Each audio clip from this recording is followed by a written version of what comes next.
Ang mabigat na bakal na tarangkahan ng Villa Esperanza ay dahan-dahang bumukas nang walang anumang ingay, isang testamento sa yaman na kayang bumili ng katahimikan. Sa loob, ang itim na sedan ni Gregorio Villena ay marahang dumausdos sa perpektong sementadong daanan, nilagpasan ang mga hile-hilerang halaman na alagang-alaga ng hardinero. Mula sa labas ang mansyon ay isang larawan ng karangyaan at kapayapaan sa gitna ng Ayala Alabang Village. Ngunit alam ni Gregorio na sa sandaling tumapak siya sa loob, ang ilusyong yon ay maglalaho. 3 araw siyang mas maagang umuwi mula sa isang business trip sa Cebu. Hindi niya sinabihan ng sinuman. Pagod na siya sa mga meeting, sa mga peking na panangiti at sa walang katapusang negosasyon. Ang tanging gusto niya ay katahimikan kahit isang gabi lang. Ngunit tila kahit iyon ay ipinagkakait sa kanya ng tadhana. Bago pa man niya mabuksan ang pinto ng kanyang sasakyan, isang malakas na kalabog ang umalingaw-ngaw mula sa sala na sinundan ng tunog ng nababasag na babasagin. Napapikit ng mariin si Gregorio. Ang ugat sa kanyang sentido ay nagsimulang pumintig. Hindi pa siya nakakababa, ngunit ang kaguluhan sa kanyang pamamahay ay sumasalubong na sa kanya. Pagpasok niya sa malaking pinto, nagawa sa Nara ang eksenang tumambad sa kanya ay mas malala pa sa kanyang inaasahan. Isang mamahaling florera na galing pa sa Tsina ang basag at nagkalat sa marmol na sahig. Si Zion, ang kanyang panganay, na 10 taong gulang, ay galit na nakatayo sa gitna ng sala, hawak ang isang golf club na tila handa pang bumasag ng iba. Ang kakambal nitong si Sky ay sumisigaw at umiiyak sa isang sulok habang si Eli, ang bunsong mas bata lang ng ilang minuto, ay nakaupo sa ilalim ng grand piano, yakap ang kanyang mga tuhod at nakatitig sa kawalan, walang imik, walang emosyon. Si Asuncion, ng kanilang matagal ng kasambahay at tagapamahala, ay nakatayo sa gilid, bakas sa muka ang pagod at kawalan ng pag-asa. Sir Gregorio, nanginginig ang boses nitong sabi, "Pasensya na po. Sinubukan ko po silang awatin pero..." Hindi pinansin ni Gregorio ang paliwanag. Ang kanyang mga mata ay nakapako kay Zion. Ano na naman ito? Malamig at mabigat niyang tanong. Ang kanyang boses ay tila kulog sa loob ng malawak na ruangan. Wala kang pakialam. Sigaw ni Zion, itinaas ang golf club. Bakit ka pa umuwi? Sana hindi ka na lang bumalik. Ang mga salitang yon ay tumusok sa puso ni Gregorio na parang punyal, ngunit hindi niya ipinakita. Sa loob ng 3 taon, mula nang mamatay ang kanyang asawa, sanay na siyang harapin ang galit ng mga anak. Ngunit hindi ibig sabihin ay hindi na ito masakit. Ibigay mo sa akin yan. Utos niya, dahan-dahang lumapit. Ayoko. Sa isang mabilis na kilos, hinablot ni Gregorio ang golf club mula sa kamay ng anak. Ang sigaw ni Sky ay lalong lumakas. Maging si Eli ay napaurong pa lalo sa ilalim ng piano. Sa kwarto ninyo. Ngayon din, mariing sabi ni Gregorio, hindi na tumingin sa mga anak. Nagdadabog na umakyat si Zion sa hagdanan. Sumunod si Sky na humahagulgol. Tanging si Eli ang nanatili isang estatwa sa kanyang sariling mundo ng kalungkutan. Naiwan si Gregorio sa gitna ng kalat, sa gitna ng basag na yaman, sa gitna ng basag niyang pamilya. Tumingin siya sa paligid ng Villa Esperanza, ang matataas na kisame, ang mga mamahaling painting sa dingding, ang mga muebles na pinili pa ng kanyang yumaong asawa. Ang lahat ng ito ay simbolo ng kanyang tagumpay sa mundo ng real estate. Ngunit sa mga sandaling iyon, ang lahat ay parang isang malaking libingan, isang malamig at walang buhay na museo ng mga alaala. Napabuntong hininga siya, isang tunog na puno ng bigat at pagkabigo. Isa siyang hari sa kanyang industriya, pero isa siyang bigong ama sa sarili niyang kaharian. Kinabukasan, isang bagong muka ang dumating sa Villa Esperanza. Si Eileen Santos, 37 taong gulang, ay ipinadala ng cleaning agency para palitan ng huling tagalinis na sumuko matapos ang 1 linggo. Habang nakatayo sa labas ng dambuhalang tarangkahan, hindi maiwasan ni Eileen na mamangha at kabahan. Ang biyahe mula sa kanilang maliit na apartment sa Caloocan Patungo sa Marangyang Ayala Alabang ay parang pagtawid sa ibang mundo. Pinagbuksan siya ng gwardiya at itinuro ang daan patungo sa pasukan ng mga katulong. Doon sinalubong siya ni Asunsyon. Ang mukha ng matanda ay seryoso at walang ngiti. "Ikaw si Eileen mo?" tanong nito. "Opo." "Ako po," magalang na sagot ni Eileen. "Halika, ituturo ko sa iyo ang mga gagawin mo." Habang naglalakad sila sa loob ng mansyon, hindi mapigilan ni Eileen na pagmasdan ang bawat detalye. Marmol na sahig na kumikinang mga chandelier na gawa sa kristal at isang hagdanan na tila pang palasyo. Ngunit sa kabila ng lahat ng karangyaan, may kakaibang lamig at lungkot sa hangin. Walang mga larawan ng pamilya, sa dingding tanging mga abstract na painting. Walang mga drawing ng bata na nakadikit sa ref. 3 beses sa isang linggo ang linis. Paliwanag ni Asunsyon habang inaabot kay Eileen ang mga gamit. Unahin mo ang ibaba pagkatapos ang itaas. Huli mong lilinisin ang mga kwarto ng mga bata. Tumango si Eileen. Biglang huminto si Asunsyon at hinarap siya. "May isa akong pinakamahalagang bilin." Sabi nito, ang boses ay seryoso. "Maglinis ka lang. Huwag kang makikialam sa mga bata. Kung makita mo sila, magpanggap kang hindi mo sila nakikita. Kung kausapin ka nila, sumagot ka ng maikli at umalis ka kaagad. Hindi ka nila kailangan ng yaya. Ang kailangan nila ay tagalinis. Ang mga nauna sa'yo, sinubukan silang disiplinahin. Hindi sila nagtagal." Ang babala ay malinaw at direkta. Tumango ulit si Eileen, ngunit sa kanyang isip, hindi niya maintindihan kung paano mo babaliwalain ang mga batang nakatira sa iisang bubong. Sinimulan ni Eileen ang kanyang trabaho sa sala kung saan bakas pa rin ang kaguluhan kahapon.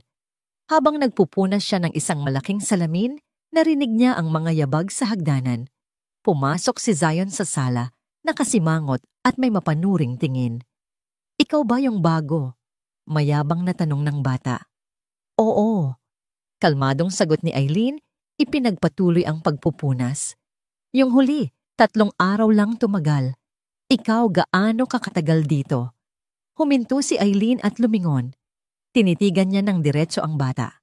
Sa likod ng pagiging arogante ni Zion, nakita niya ang isang bagay na pamilyar, sakit. Nakita niya ang lungkot at galit na matagal na nitong itinatago. Dahan-dahan niyang ibinaba ang basahan. "Mas matagal kaysa sa inaakala mo." Simpleng sagot niya. Nagulat si Zion sa sagot. Tinaasan lang niya ito ng kilay bago nagmartsa papuntang kusina. Ilang sandali pa bumaba naman si Sky, isang marupok na anghel na may mahabang buhok at malulungkot na mga mata. Tiningnan lang niya si Eileen at sumunod sa kapatid. Huling bumaba si Eli. Hindi man lang ito tumingin sa direksyon ni Eileen, dumaan lang na parang hangin. Nang magtanghali, habang nagmamapa si Eileen sa pasilyo, lumabas si Zion mula sa kanyang silid. Huminto ito sa kanyang harapan, may mapaglarong ngiti sa labi. "Oops," sabi nito, at sa isang iglap sinadya nitong itapon ang laman ng timba na puno ng maruming tubig mula sa mop. Kumalat ang maitim at mabahong likido sa sahig. "Nakapupunas lang ni Eileen. Tingnan mo ang ginawa mo." Sabi ni Zion na tila si Eileen pa ang may kasalanan. "Ang lampa mo naman." Hindi kumibo si Eileen. Tiningnan niya ang nagkalat na tubig, pagkatapos ay tumingin siya kay Zion. Walang galit sa kanyang mga mata, tanging pag-unawa. Hinamon siya ng tingin ng bata. "Ano, alis ka na ba? Susuko ka na rin ba tulad nila?" Huminga ng malalim si Eileen. Kinuha niya ang mop at dahan-dahang isinawsaw sa natirang tubig sa timba. "Hindi ako aalis." Mahinahon niyang sabi, ang boses ay matatag. "Lilinisin ko lang ito." Ulit. Nawala ang nangiti sa mukha ni Zion. Ang inaasahan niyang galit o pag-iyak ay hindi dumating. Sa halip, isang hindi matinag na kalma ang kanyang natanggap. Tinalikuran niya si Eileen at pabalang na isinara ang pinto ng kanyang kwarto. Gabi na nang matapos si Eileen. Sa maliit na silid sa quarters ng mga katulong na pansamantala niyang tutuluyan, umupo siya sa gilid ng kama at kinuha ang kanyang luma at basag na cellphone. Idinayal niya ang numero ng pinakamahalagang tao sa buhay niya. "Hello, ma," sagot ng boses sa kabilang linya. "Faye, anak mo ma." Napangiti si Eileen. Ang pagod sa kanyang katawan ay tila nabawasan ng marinig ang boses ng anak. "Kamusta ang review mo?" "Okay lang po. Nakakapagod." "Masigurado po ba kayo dyan? Baka po mahirapan kayo." "Kakayanin, anak. Para sa'yo. Para sa pangarap mong maging doktor." Tumingin si Eileen sa bintana sa madilim na hardin ng mansyon. Tiwala lang. Itong trabahong to ang sagot sa mga dasal natin. Habang kausap niya ang anak, isang pamilyar na tunog ang muling bumasag sa katahimikan ng gabi. Tunog ng isang bagay na nabasag sinundan ng malakas na sigaw ni Sky at ang nakakabinging yabag ng mga paang tumatakbo sa itaas. Napapikit si Eileen. Hawak pa rin ang telepono, narinig niya ang pag-aalala sa boses ni Faye. Maano yon? Pinilit ni Eileen na maging masaya ang kanyang boses. "Wala, anak. May nahulog lang siguro. Sige na, mag-aral ka na ulit. Mahal na mahal ka ni Mama." Pagkababa ng telepono, nawala ang nangiti sa kanyang labi. Tumingin siya sa kisame sa direksyon ng kaguluhan. Ito ang mundo na pinasok niya. Isang bahay na puno ng yaman, ngunit walang kapayapaan. Isang pamilyang puno ng mga taong sugatan. Napabuntong hininga siya. Hindi niya alam kung paano, pero kailangan niyang magtagal dito.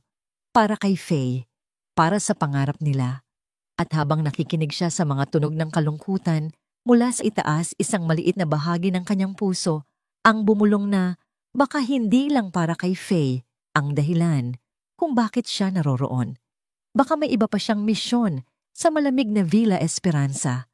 Kinabukasan, habang tahimik na nililinis ni Eileen ang pasilyo sa ikalawang palapag, isang pamilyar na tunog ang muling pumunit sa katahimikan ng mansyon. Hindi ito tunog ng nababasag na gamit, kundi ng nagtataas na mga boses puno ng hinanakit. Nag-aalangan siyang lumapit sariwa pa sa kanyang isipan ang babala ni Asuncion. Ngunit ang mga sigaw ay nagmumula sa silid-aralan ng mga bata at may kung anong puwersa sa kanyang puso ng isang ina ang humihila sa kanya palapit. Sumilip siya sa bahagyang nakabukas na pinto. Sa loob, magkaharap sina Zion at Sky, parehong namumula ang mga mukha. Nasa pagitan nila ang isang tablet, mahigpit na hawak ng kanilang mga kamay. Sa magkabilang dulo, isang laro ng hilaan na malapit nang matapos sa kapahamakan. Akin na sabi, ako ang unang nakakuha. Galit na sigaw ni Zion. Maglalaro ako. Hindi iyom. Humahagulgol na sagot ni Sky. Nandyan ang mga litrato ni Mama. Titingnan ko. Palagi mo na lang yan kinukuha para sa mga laro mo. Mas mahalaga ba yang mga lumang litrato kaysa sa laro ko? Ang tanong ni Zion ay tila isang malakas na sampal kay Sky. Oo. Isinigaw nito pabalik at sa huling desperadong paghila ang tablet ay nadulas mula sa kanilang mga kamay. Isang nakakabinging lagapak ang umalingaw-ngaw nang bumagsak ito sa matigas na sahig na kahoy. Ang katahimikan na sumunod ay mas mabigat kaysa sa kanilang mga sigaw. Dahan-dahan silang yumuko. Ang screen ng tablet ay basag, isang sapot ng lamat ang gumapang sa buong ibabaw nito. Kasalanan mo to. Unang nagsalita si Zion, tinuturo ang kapatid. Pinaiyak mo na naman ako. Akusa ni Sky, ang mga luha ay masaganang dumadaloy sa kanyang mga pisngi. Hindi na nakatiis si Eileen. Dahan-dahan niyang itinulak ang pinto at pumasok. Agad na napalingon sa kanya ang magkapatid, ang kanilang galit ay napalitan ng pagkagulat na tila nahuli sa akto. Inaasahan nila ang sermon, ang parusa. Ngunit hindi nagsalita si Eileen. Lumuhod siya sa sahig, ang kanyang mga mata ay puno ng pag-aalala, hindi galit. Ingat, mahinahon niyang sabi, baka masugatan kayo sa mga bubog. Ang kanyang kalmadong boses at hindi inaasahang reaksyon ay nagpatigil sa magkapatid. Nagsimulang pulutin ni Eileen ang malalaking piraso ng basag na screen. Ang simpleng kilos na yon, ang paglilinis sa gulo, sa halip na pagdaragdag dito, ay tila nagpakalma sa tensyon sa silid. Wala na. Sira na. Bulong ni Sky, muling napahagulgol habang tinitingnan ang nasirang larawan ng kanyang ina sa screen. Hindi kasalanan ni Newman, sabi ni Eileen, Hindi inaalis ang tingin sa kanyang ginagawa. Itinabi niya ng maingat ang mga piraso. Nangyayari talaga ang mga aksidente kapag pareho nating gustong hawakan ang isang bagay na mahalaga. Mahalaga sa kanya, hindi sa akin pagtatanggol ni Zion kahit na ang kanyang boses ay hindi na kasing tigas ng dati. Umupo si Eileen sa sahig kapantay nila.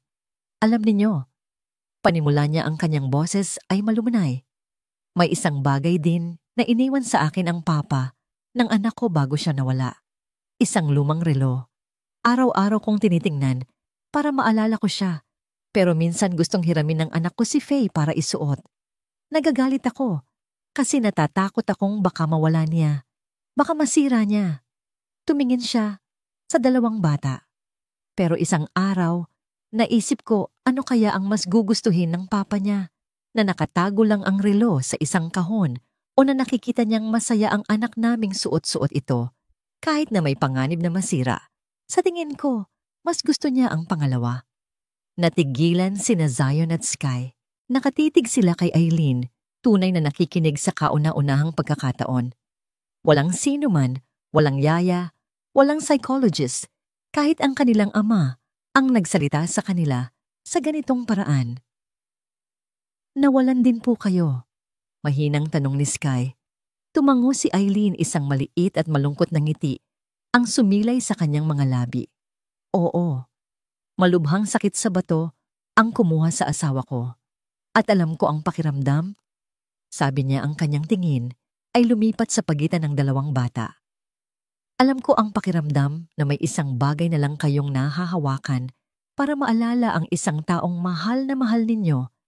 At alam ko rin ang pakiramdam na magalit sa mundo dahil sa sakit na nararamdaman ninyo. Sa sulok ng silid, hindi nila namalayan nakatayo sa may pintuan si Ellie, tahimik na nanonood, tahimik na nakikinig. Ang galit sa mukha ni Zion ay unti-unting naglaho, napalitan ng isang bagay na mas malambot, isang bagay na tila pagkilala. Si Sky ay tumigil sa pag-iyak. Dahan-dahang lumapit si Ellie. Sa kanyang maliit na kamay, may hawak siyang isang lukot-lukot na litrato.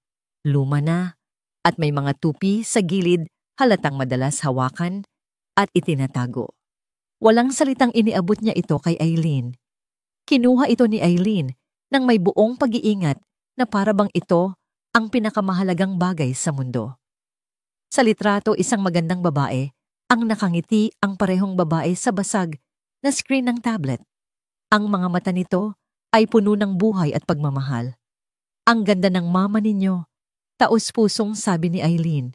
Tumingala siya kay Ellie at sa unang pagkakataon, nakita niya ang isang kislap sa mga mata ng batang laging walang imik. Sa kabilang dulo ng pasilyo, si Gregorio Villena ay naglalakad patungo sa kanyang opisina, dala ang bigat ng buong mundo sa kanyang mga balikat. Napatigil siya nang marinig ang hindi pangkaraniwang katahimikan mula sa silid-aralan. Karaniwan ang katahimikan ay nangangahulugan ng mas malaking gulo. Sumilip siya sa siwang ng pinto, handa nang magalit. Ngunit ang kanyang nakita ay nagpatigil sa pagtibok ng kanyang puso. Sa sahig, sa gitna ng nagkalat na bubog, nakaupo si Eileen, ang bagong tagalinis. At sa paligid niya, nakaupo rin ang kanyang 3 anak. Hindi sila nag-aaway, hindi sila nagsisigawan, nakikinig sila. At si Ellie, ang kanyang anak na hindi na nagsasalita, ay nakatayo sa tabi ng babae. At doon sa katahimikan ng mansyon, narinig ni Gregorio ang isang himala, isang mahinang bulong mula sa kanyang bunsong anak, malinaw at hindi mapagkakamalan. Mahilig po si Mama sa sampagita. Sabi ni Eli, ang kanyang munting daliri ay nakaturo sa kwintas na bulaklak sa leeg ng ina sa litrato. Nabitawan ni Gregorio ang hiningang hindi niya namalayang pinipigilan. Napahawak siya sa hamba ng pinto para suportahan ang sarili. Ilang buwan na niyang hindi naririnig ang boses ng kanyang anak. At ang mga unang salitang binitiwan nito ay para sa isang estranghero, mga salitang tungkol sa kanya. Tungkol sa babaeng sinubukan niyang ibaon sa limot para lang mabuhay. Hindi siya pumasok. Dahan-dahan siyang umatras, bumalik sa kanyang malamig at malawak na opisina Ang isip ay gulong-gulo. Umupo siya sa kanyang malaking leather na upuan, ngunit ang karaniwang pakiramdam ng kapangyarihan na dulot nito ay nawala. Ang narinig niya ay umalog sa pundasyon ng mundong maingat niyang itinayo sa paligid ng kanyang sakit. Hapon na nang utusan niya si Asuncion. Papuntahin mo dito sa opisina ko si Eileen. Puno ng kaba kumatok si Eileen sa pinto ng opisina. Sir, pumasok ka. Malamig na utos mula sa loob. Pagpasok niya nakita niya si Gregorio na nakatayo malapit sa bintana. Nakatalikod sa kanya, pinagmamasdan ang perpektong hardin. Tumikhim si Eileen. Pinapatawag niyo daw po ako, sir. Dahan-dahang humarap si Gregorio. Ang kanyang muka ay isang blangkong maskara, imposible basahin. Ano ang nangyari kanina sa silid-aralan? Direkta niyang tanong. Inihanda ni Eileen ang sarili. Nag-away po ang mga bata, sir. Nasira po nila ang kanilang tablet. Kinausap ko lang po sila. Pasensya na po kung lumagpas ako sa aking trabaho. Hindi yan ang tinatanong ko. Putol ni Gregorio ang kanyang mga mata ay tila tumatagos sa kaluluwa ni Eileen. Humakbang siya palapit. Ang anak kong si Ellie. Nagsalita siya. Natigilan si Eileen. Sa loob ng maraming buwan wala siyang sinabi kahit isang salita. Patuloy ni Gregorio ang kanyang boses ay mas mababa na ngayon, may bahid ng isang emosyong hindi maipaliwanag. Pero kinausap ka niya. Ano ang ginawa mo? Wala po, sir. Nautal na sagot ni Eileen. Nakinig lang po ako. Isang mahabang katahimikan ang namagitan sa kanila. Tinitigan siya ni Gregorio, sinusuri pinag-aaralan. Akala ni Eileen ay sisantihin na siya. Nagsimula ng manikip ang kanyang dibdib sa pag-iisip sa pangarap ni Faye na guguho. Ngunit ang sumunod na sinabi ni Gregorio ay isang bagay na hinding-hindi niya inaasahan. Mula bukas, sabi nito ang bawat salita ay mabigat at may katiyakan. Hindi ka na tagalinis. Ikaw na ang magiging yaya ng mga anak ko. Napatanga si Eileen. Pero sir, wala po akong karanasan. May 16 na profesional na dumaan sa bahay na ito. Sabi ni Gregorio, walang isa man sa kanila ang nagawang patahimikin ang bagyo dito. Pero ikaw, sa loob lang ng 2 araw, nagawa mong pakinggan sila. Naglakad siya pabalik sa kanyang mesa at may isinulat sa isang papel. Inabot niya ito kay Eileen. Ito ang magiging sahod mo. Nanginginig na tiningnan ni Eileen ang papel. Nakasulat doon ang isang numero na halos nagpatigil sa kanyang paghinga. 150,000 piso. Kada buwan. Sapat na para sa pag-aaral ni Faye. Sa pinakamagandang med school, sapat na para mabago ang kanilang buhay magpakailanman. Itinaas niya ang kanyang nangingilid na luhang mga mata kay Gregorio. Ang tanong ko, Eileen, hindi kung ano ang ginawa mo. Sabi ni Gregorio ang kanyang tingin ay seryoso at halos desperado. Ang tanong ko ay kung tatanggapin mo. Kailangan ka ng mga anak ko. Nakatayo si Eileen sa gitna ng malamig na opisina, hawak ang papel na naglalaman ng kanyang pag-asa at ng isang kinabukasang hindi niya kailanman pinangarap. Ang bigat ng desisyon ay bumagsak sa kanya, isang desisyong hindi lang tungkol sa pera, kundi tungkol sa 3 basag na puso na tila nagsisimulang magtiwala sa kanya. Ang biyahe ni Eileen, pauwi sa Caloocan, nang gabing iyon ay malabo at tila panaginip. Ang papel, na may nakasulat na halaga, ay nakatago sa kanyang bulsa, ngunit ang bigat nito ay parang isang bloke ng semento sa kanyang dibdib. Paulit-ulit na umalingaw-ngaw sa kanyang isipan ang mga salita ni Gregorio Villena. Kailangan ka ng mga anak ko. Pagbukas niya ng pinto ng kanilang maliit na apartment, ang amoy ng sinaing at adobong niluluto ni Faye ang sumalubong sa kanya. Ang kanilang tahanan ay simple 2 maliit na silid, mga lumang kasangkapan at mga dingding na puno ng mga litrato at drawing. Ngunit ito ay mainit, puno ng pagmamahal, isang mundong malayong-malayo sa malamig na karangyaan ng Villa Esperanza. Manandyan na po pala kayo. Masayang bati ni Faye. Lumabas mula sa kusina habang nagpupunas ng kamay sa kanyang duster. Sa edad na 17 si Faye ay may katalinuhan at determinasyon na higit pa sa kanyang edad. Ang kanyang mga mata ay sumasalamin sa pangarap na maging doktor, isang pangarap na binuo nila ng kanyang ina mula pa noong bata siya. Kumain na po tayo. Ayan ito inihahanda ang maliit na mesa. Ngunit hindi makakilos si Eileen mula sa kinatatayuan. Ang nangiti at kasipagan ng kanyang anak ay tila nagpabigat lalo sa balitang dala niya. Ito ang buhay na ipinaglalaban niya ang batang ito na handang gawin ang lahat para sa kanya. Paano niya sasabihin ang isang bagay na maaaring magbago sa lahat? Ma, may problema po ba? Tanong ni Faye, napansin ang katahimikan ng ina. Huminga ng malalim si Eileen. Anak, maupo ka muna. May mahalaga tayong pag-uusapan. Ang nangiti sa mukha ni Faye ay dahan-dahang naglaho na palitan ng pag-aalala. Umupo sila sa hapagkainan, ang nilutong adobo ay unti-unting lumalamig. Inilabas ni Eileen ang papel at inilatag ito sa mesa. Nanlaki ang mga mata ni Faye nang makita ang numero. Ma, ano to, nanalo ka sa loto? Umiling si Eileen. Alok yan, anak. Mula sa amo ko. Gusto niya akong maging yaya ng mga anak niya. Ilang sandali ng katahimikan. Pinoproseso ni Faye ang impormasyon, ang malaking halaga, ang bagong posisyon. Yaya. Ulit niya ang kanyang boses ay tila hindi makapaniwala. Pero, tagalinis po ang pinasukan niyo. At, mayan, yang perang yan, mababago nito ang lahat para sa atin. Ang kanyang mga mata ay nagsimulang mangislap sa pag-asa. Yung review center, yung mga libro, yung application fees para sa med school, ma, ito na yon. Oo, anak. Ito na nga. Mahinang sabi ni Eileen, ngunit walang kagalakan sa kanyang boses. Doon napansin ni Faye ang pag-aalinlangan ng ina. Bakit po parang hindi kayo masaya? Dahil po ba sa mga bata? Mahirap po ba silang alagaan? Dito na bumigay ang emosyon ni Eileen. Hindi, Faye. Hindi sila mahirap alagaan. Ang totoo, mababait silang mga bata. Sugatan lang, galit, nalulungkot. At ikinuwento niya ang lahat.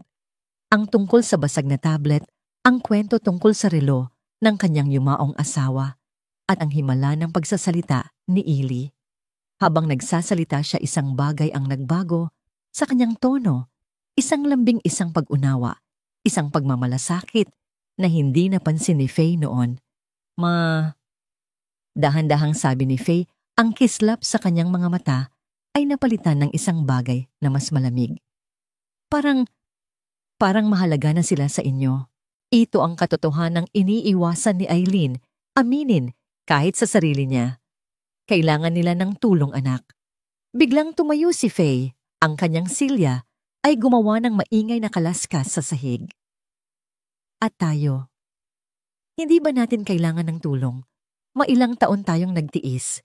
Ilang taon kang nagtrabaho sa iba't ibang bahay, halos hindi ka na matulog para lang may maipakain sa atin at makapag-ipon para sa pag-aaral ko. Ngayon, heto na ang solusyon, pero nagdadalawang isip ka dahil sa mga anak ng ibang tao. Hindi ganoon ka simple, Faye. Ganoon ka simple, ma. Tumaas ang boses ni Faye, ang mga luha ay nagsimulang mamuo sa kanyang mga mata. Tinatanggap niyo ang trabaho, kinukuha natin ang pera, at natutupad ang pangarap ko. Pangarap natin. Ano ang komplikado doon?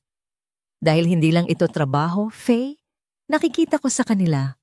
Nakikita ko ang sarili mo noong nawala ang papa mo. Yung galit, yung lungkot. Huwag mo akong ikumpara sa kanila. Sigaw ni Faye, at sa pagkakataon yon, isang bagay ang nabasag sa pagitan nilang mag-ina. Sila mayaman sila. Kahit anong mangyari, may pera sila. Tayo, ma. Wala tayong ibang pagpipilian. At isa pa. Nanginginig ang kanyang boses. Ang papa. Ipinangako mo sa akin na hindi natin siya kakalimutan. Pero ngayon, handa kang maging ina sa mga anak ng iba. Paano si papa? Paano ako? Papalitan mo na ba kami? Ang mga salita ay tumama kay Eileen na parang sampal. Ang takot ng kanyang anak ay hindi tungkol sa pera o sa trabaho. Ito ay tungkol sa takot na maiwan, na mapalitan. Nilapitan ni Eileen ang anak sinubukang hawakan, ngunit umiling si Faye. Anak, pakinggan mo ako. Pakiusap ni Eileen, ang sariling luha ay dumadaloy na rin. Walang sino man ang makakapalit sa papa mo, at lalong walang sino man ang makakapalit sa'yo. Ikaw ang buhay ko, ang lahat ng ginagawa ko para sa'yo.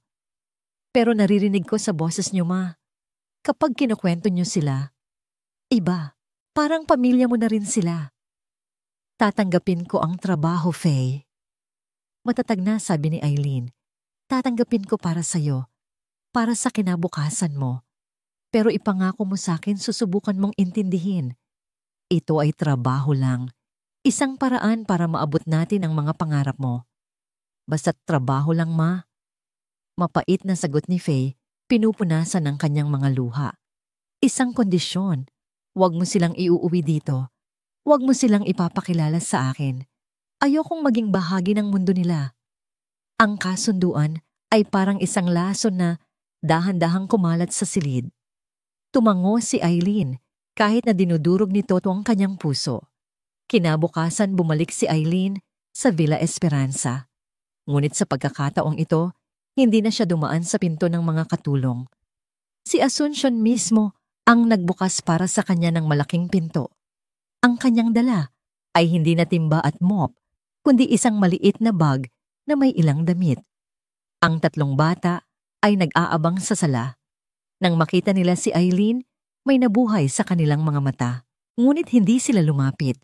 Naghihintay, nag-aalinlangan. Lumuhod si Eileen para maging kapantay nila. Nandito ako. Simpleng sabi niya, hindi na ako aalis. Ngunit sa kanyang pagbabalik isang bagong hamon ang naghihintay. Kung kahapon ay kailangan niyang harapin ang galit ng mga bata ngayon, ay kailangan niyang harapin ang kanilang sabay-sabay na pagtanggi. Hindi ka namin kailangan, sabi ni Zion kahit na ang kanyang mga mata ay nagsasabi ng iba. Ayaw namin ng bagong yaya, sigaw ni Sky. Tanging si Ili ang hindi nagsalita, ngunit ang kanyang pag-atras ay sapat ng sagot. Naintindihan ni Eileen. Ang pag-alis niya kahapon, kahit saglit ay isang uri ng pag-iwan. At para sa mga batang minsan, nang iniwan ng tiwala ay isang marupok na bagay. Hindi sila pinilit ni Eileen. Sa unang araw niya bilang yaya, ang ginawa lang niya ay manatili sa malapit. Kapag naglalaro si Zion ng video game sa kanyang silid, uupo lang si Eileen sa isang sulok nagbabasa ng libro. Kapag nagkukulong si Sky sa kanyang silid, iiwanan lang niya ng isang basong gatas at cookies sa labas ng pinto. Kapag nakaupo si Eli sa ilalim ng piano, uupo lang din siya sa sahig sa hindi kalayuan tahimik na kasama. Gabi na. Oras na para sa hapunan. Inihanda ni Asuncion ang masasarap na pagkain, ngunit walang bumaba. Ang tatlong bata ay nagkukulong sa kani-kanilang silid, isang silent protest. Hayaan mo na sila, Eileen. Bababa din yan kapag nagutom. Sabi ni Asuncion, ngunit umiling si Eileen. Umakyat siya sa hagdanan at sa halip na kumatok sa tatlong magkakahiwalay na pinto, umupo siya sa sahig sa pasilyo, sa gitna ng tatlong silid. Sumandal siya sa dingding at nagsimulang magsalita. Sapat lang ang lakas para marinig sa loob ng mga silid. Hindi siya nagagalit, hindi siya naninermon. Nagsimula siyang magkwento. Alam niyo ba? Panimula niya ang kanyang boses ay malambot at puno ng damdamin. May isang nanay na ibon.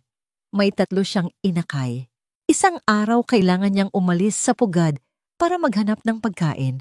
Pero nangako siya, babalik ako, hinding-hindi ko kayo iiwanan. Ngunit habang nasa labas siya, isang malakas na bagyo ang dumating. Sinubukan niyang lumipad pabalik, pero napakalakas ng hangin. Nasugatan ang kanyang mga pakpak. Matagal bago siya nakabalik sa pugad. Nagkaroon ng katahimikan. Pagdating niya, galit ang mga inakay. Bakit ang tagal mo? Sabi nila. Akala namin iniwan mo na kami. Hindi nila nakita ang mga sugat sa pakpak ng kanilang ina. Ang nakita lang nila ay ang kanilang takot. Muling huminto si Eileen. At sa katahimikan isang pinto, ang dahan-dahang bumukas. Si Sky may mga luha sa mata. Sumunod ang pinto ni Zion, ang kanyang muka ay seryoso.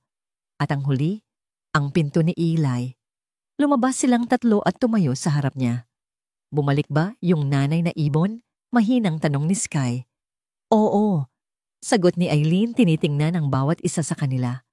Bumalik siya dahil ang isang ina, kahit gaano pa kasakit, kahit gaano pa kahirap, palaging bumabalik sa kanyang mga anak. Sa mga sandaling iyon, isang bagay ang nagbago. Dahan-dahan, isang maliit na kamay ang humawak sa kamay ni Eileen. Ang kamay ni Sky. Pagkatapos isa pa, ang kamay ni Zion. Si Eileen ay nanatiling nakaupo, hawak ang mga kamay ng dalawang bata, habang si Eli ay tahimik na umupo sa kanyang tabi. Ang balikat nito ay bahagyang dumidikit sa kanya. Ang pader ng yelo sa pagitan nila ay nagsimulang magpakita ng mga lamat.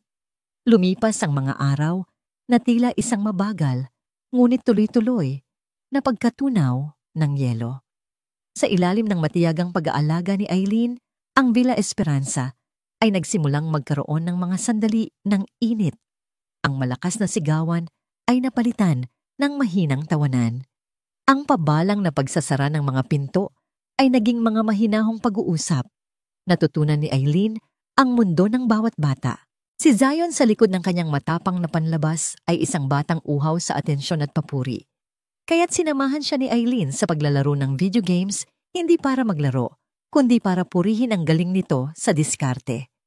Si Sky, isang munting artista na puno ng emosyon, ay binigyan ni Eileen ng mga art materials at hinayaang ipinta ang lahat ng kanyang nararamdaman, kahit gaano pa ito kadilim o kalungkot.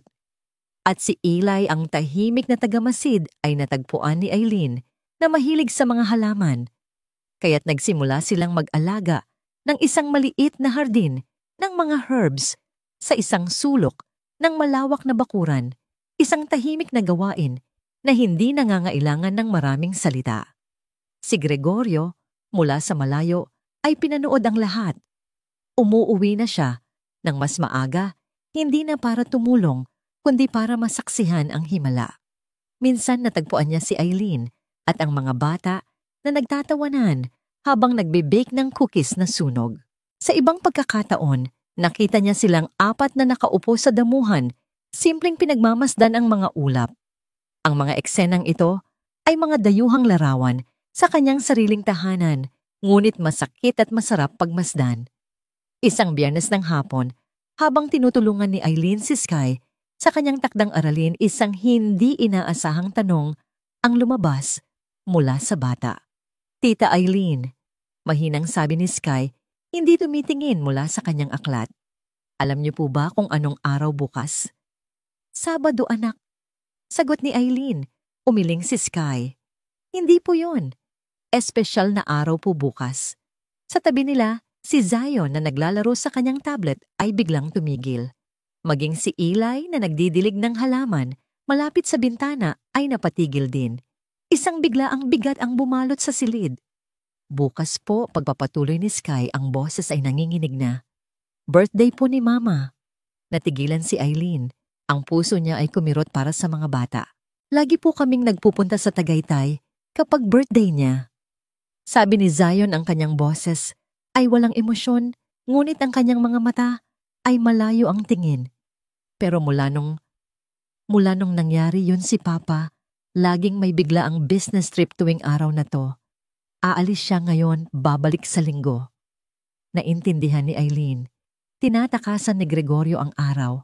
Tinatakasan niya ang alaala. Iniisip na sa pagtakas niya, pinoprotektahan niya ang sarili at ang mga anak. Ngunit ang sakit ay hindi nawawala. Nag-iipon lang ito, nagiging lason. Gusto niyo ba? Dahan-dahang mungkahi ni Eileen na gumawa tayo ng isang bagay na espesyal para sa kanya bukas. Agad na umangat ang tingin ng tatlong bata sa kanya, isang pinaghalong pag-asa at takot ang mababasa sa kanilang mga mata. Pero ayaw ni Papa na pag-usapan si Mama, sabi ni Sky. Hindi natin siya pag-uusapan, sagot ni Eileen, isang maliit na ngiti ang sumilay sa kanyang labi. Aalalahanin natin siya.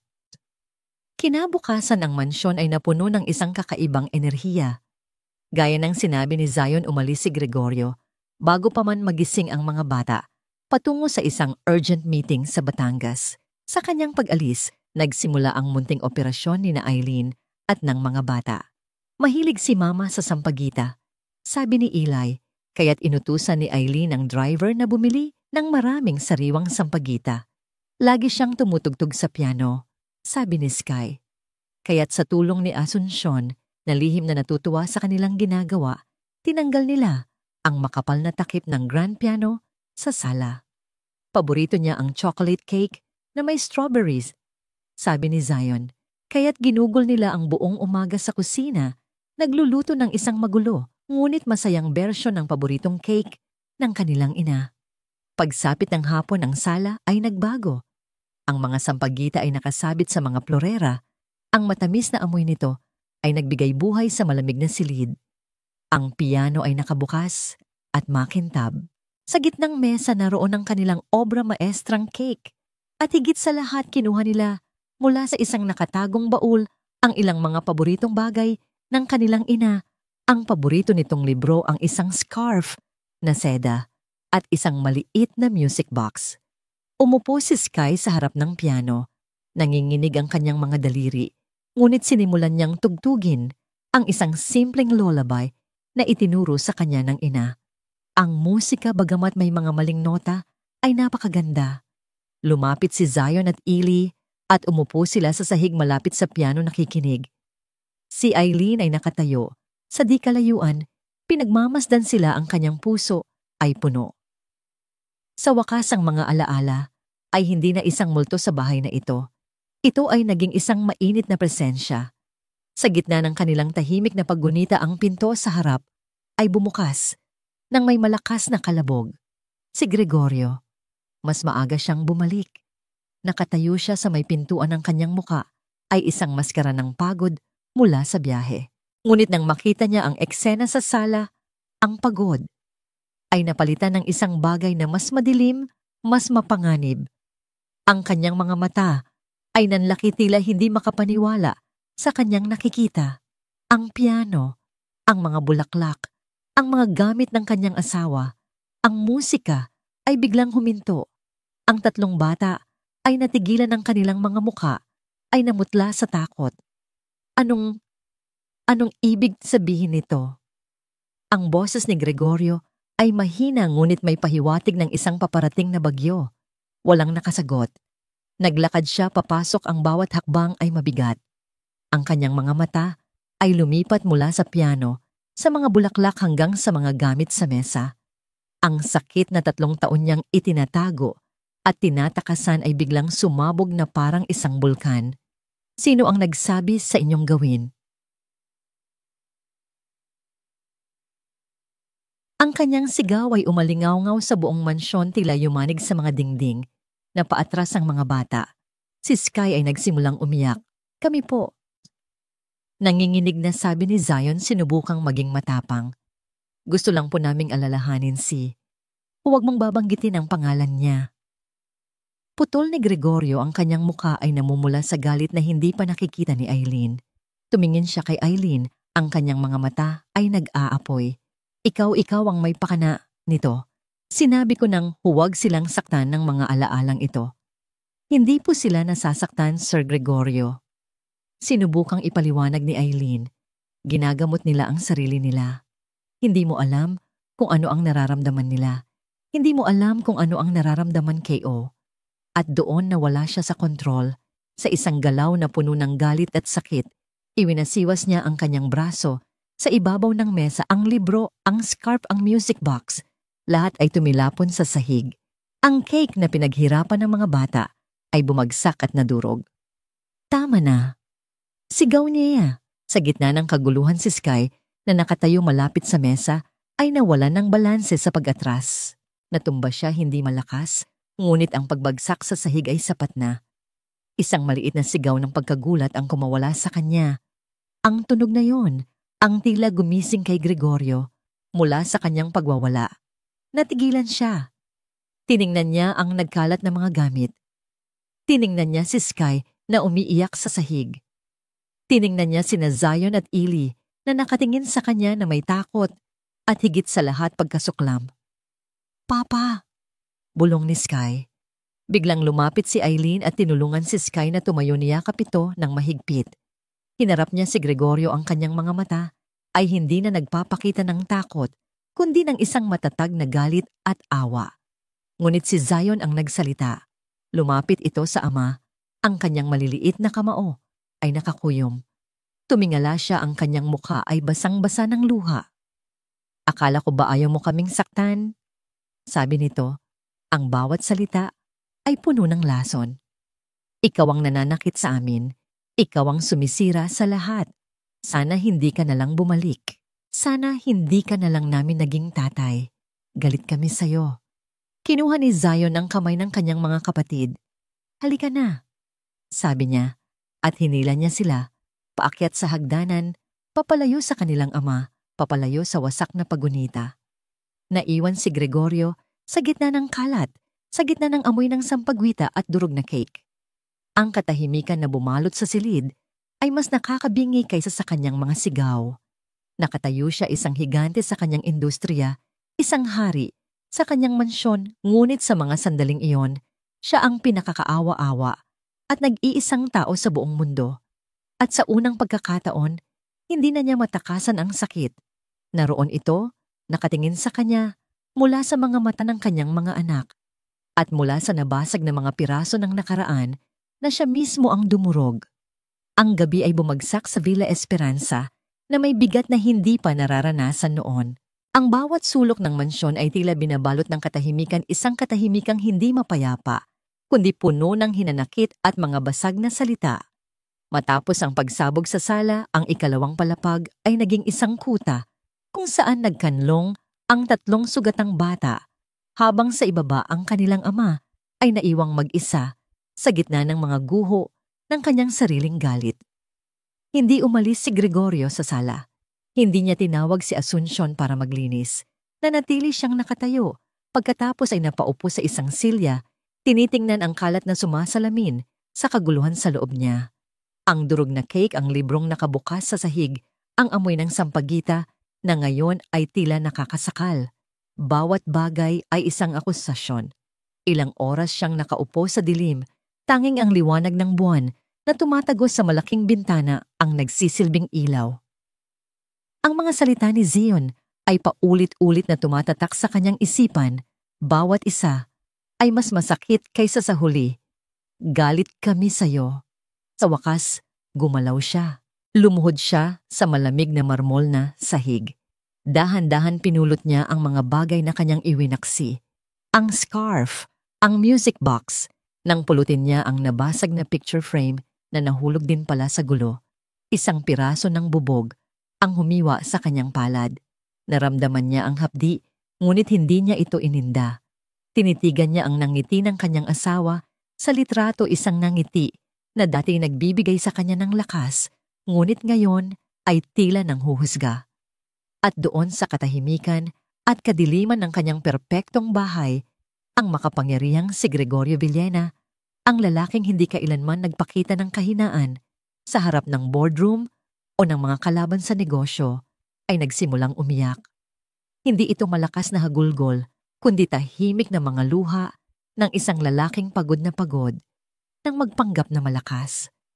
Umiyak siya para sa asawang nawala, para sa mga anak na nasaktan niya, at para sa sarili niyang nawawala sa loob ng 3 taon. Sa itaas si Eileen ay nasa labas ng kwarto ng mga bata. Hindi siya umalis. Narinig niya ang mahihinang hikbi mula sa loob. Kumatok siya ng marahan. "Zion, Sky, Eli, pwede bang pumasok si Tita Eileen?" Isang mahinang ayoko ang narinig niya mula kay Sky. Hindi pinilit ni Eileen. Umupo siya sa sahig sa labas ng pinto, nakasandal sa dingding, tulad ng ginawa niya noong unang gabi. "Okay lang," sabi niya, sapat lang para marinig sa loob. "Hindi ako aalis. Dito lang ako sa labas." Lumipas ang 1 oras. Walang nagsasalita. Maya-maya dahan-dahang bumukas ang pinto. Si Eli, may dala siyang unan at kumot. Walang salitang inilatag niya ito sa sahig sa tabi ni Eileen. Sumunod na lumabas si Sky, dala ang isang basong tubig. At ang huli si Zion, dala ang first aid kit mula sa banyo. Umupo silang lahat sa sahig ng pasilyo kasama si Eileen. Walang nagsasalita tungkol sa nangyari. Nilinis ni Zion ang sugat sa kamay ni Eileen na natamo sa pagpulot ng bubog kanina. Pinainom siya ni Sky ng tubig. Inayos ni Eli ang unan sa likod niya. Sa kanilang tahimik na paraan, inaalagaan nila siya. At sa pag-aalaga nila sa kanya, inaalagaan din nila ang kanilang mga sarili. Nang matiyak ni Eileen na kalmado na ang mga bata at nakabalik na sa kanilang silid, dahan-dahan siyang bumaba. Nakita niya si Gregorio, nakaupo pa rin sa dilim ang sugat sa kamay, ay hindi pa nalilinis. Hindi siya nagsalita. Kumuha siya ng malinis na bimpo, basang tubig, at ang first aid kit. Lumapit siya sa lalaking amo at umupo sa sahig sa harap nito. Kinuha niya ang kamay ni Gregorio, isang kamay, na sanay pumirma ng milyon-milyong kontrata at nagsimulang linisin ang sugat. Hindi gumalaw si Gregorio. Hinayaan niya lang ito. Alam mo, panimula ni Eileen, sa mahinang boses, hindi tumitingin sa mata ni Gregorio.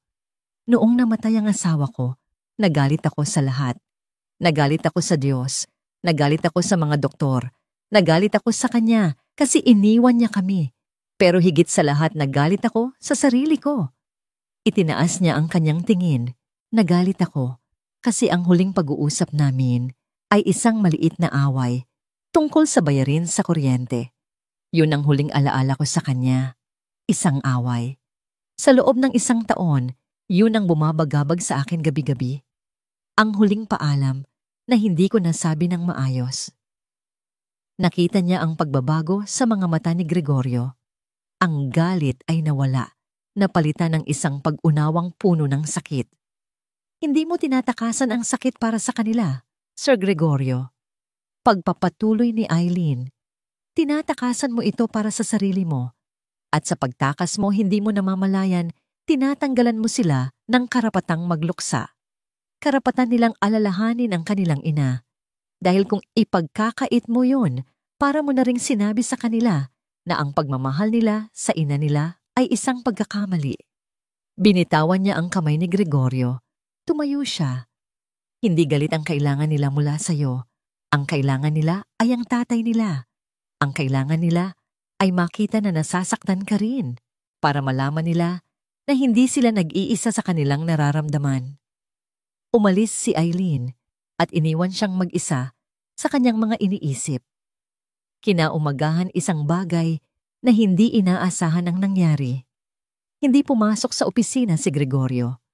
Sa halip pagbaba ng mga bata para sa almusal, nakita nila ang kanilang ama na nakaupo sa hapagkainan naghihintay. Ang kanyang mga mata ay namumugto at may benda sa kanyang kamay.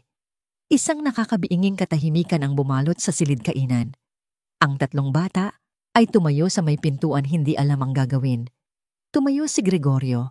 Lumapit siya sa kanila. At sa harap ng kanyang tatlong anak at sa harap ni Eileen na tahimik na nanonood mula sa kusina, lumuhod siya. Ang makapangyarihang si Gregorio Villena ay lumuhod hanggang sa maging kapantay niya ang kanyang mga anak. Patawarin ninyo ako. Sabi niya, ang kanyang boses ay basag at puno ng pagsisisi. Patawarin ninyo ako sa lahat. Sa pagsigaw ko, sa galit ko, sa pag-alis ko, sa paglimot ko. Tumingin siya sa bawat isa. Tama ka, Zion. Nasaktan ko kayo. At nasasaktan din ako, araw-araw. Ang mga luha ay muling dumaloy sa kanyang mga pisngi. Ngunit sa pagkakataong ito, hindi niya ito itinago. Si Sky ang unang gumalaw. Lumapit siya at niyakap ang leeg ng kanyang ama, humahagulgol. Sumunod si Zion kahit nag-aalangan, ay niyakap din ng ama. At si Eli sa kanyang tahimik na paraan ay ipinatong ang kanyang maliit na kamay sa balikat ni Gregorio. Niyakap silang lahat ni Gregorio nang mahigpit na parabang sa yakap na yon. Sinusubukan niyang buuin muli ang lahat ng kanyang sinira. Nang maghiwalay sila, may kinuha si Gregorio mula sa kanyang bulsa, isang lumang photo album. Ang album na itinago niya sa pinakailalim ng kanyang aparador. Gusto kong ikwento sa inyo. Sabi niya, ang kanyang boses ay mas kalmado na. Gusto kong ikwento sa inyo kung paano ko nakilala ang mama ninyo. Umupo silang apat sa sahig ng sala sa parehong lugar kung saan nangyari ang pagsabog kahapon. Ngunit ngayon, ang hangin ay puno ng pag-asa. Binuklat ni Gregorio ang album. Ikinuwento niya kung paanong ang kanilang ina, isang magaling na arkitekto, ay ang tanging taong hindi natakot na kontrahin ang kanyang mga disenyo. Ikinuwento niya ang kanilang unang date, ang kanilang kasal, ang araw na nalaman nilang kambal, 3 ang magiging anak nila. Habang nagsasalita siya, ang mga bata ay nakikinig, ang kanilang mga mata ay kumikinang. Sa unang pagkakataon, sa loob ng 3 taon, ang kanilang ina ay hindi na isang masakit na paksa. Siya ay naging isang magandang kwento. Mula sa di kalayuan, pinanood sila ni Eileen. Alam niyang ito pa lang ang simula. Marami pang sugat ang kailangang gamutin. Ngunit sa pagbukas ng lumang album, isang bagong kabanata rin ang nagsisimulang isulat para sa pamilya Villena. Biglang tumunog ang telepono sa sala. Sinagot ito ni Asuncion. Pagkatapos ng ilang sandali, lumapit ito kay Gregorio. "Sir Dapi." Sabi nito, bakas ang pag-aalala sa mukha. Tumawag po si Ma'am Marcela mula sa Amerika. Sabi niya biglaan daw po ang pag-uwi niya. Darating siya bukas at dito daw po muna siya titira habang naghahanap ng trabaho. Ang bahagyang nasangiti sa mukha ni Gregorio ay naglaho. Isang bagong anino ng kaba ang dumaan sa kanyang mukha. Si Marcela, ang kanyang nakababatang kapatid. Ang kapatid niyang may matalas na dila at mapanghusgang mga mata. Isa na namang bagyo ang paparating. Ang balita ng pagdating ni Marcela Villena ay nagdala ng isang bagong uri ng tensyon sa Villa Esperanza.